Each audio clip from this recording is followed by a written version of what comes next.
আজকে সন্ধ্যা হতে না হতে আমি বসে গেছিলাম চানা বানাতে। অবশ্য চানা বানানোর কথা ছিল বিকালে, কিন্তু ঘুম থেকে দেরি করে ওঠার জন্য বিকাল থেকে সন্ধ্যা হয়ে গেছিলো। এদিকে দেখো, আমার কাটতে দেরি হচ্ছিলো বলে আমার দিদি এদিকে বসে গেছে চানাটা মাখানোর জন্য। প্রথমে দিয়েছে আলু, তারপর কাবলি ছোলা, তারপরে দিয়েছে কাঁচা ছোলা,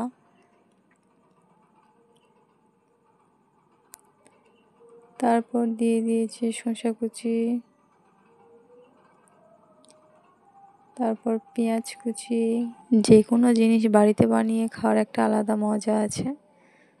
তো তারপর কাঁচা লঙ্কা কাটছে, তার মধ্যে এরা দেখো কী করছে।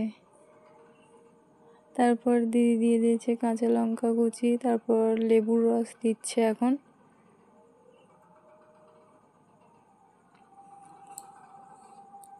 এদিকে দেখো মাখানো প্রায় কমপ্লিট।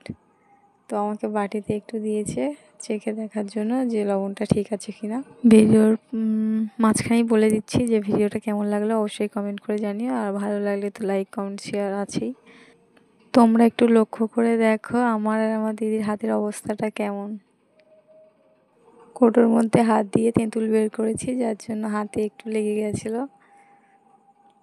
এদিকে দেখো আমাদের পুরোপুরি কমপ্লিট, এখন খাওয়া হবে। এদিকে দেখো প্রথমে ভাই বোনদেরকে দিয়ে দিচ্ছিলাম, অবশ্য দিদি দিচ্ছিল, আমি সাইডে ছিলাম যাতে ঝগড়া না করে, সেই জন্য আলাদা করে দিচ্ছিলাম ওদেরকে।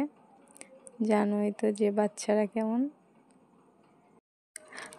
আমরাও আমাদের জন্য নিয়ে নিয়েছিলাম।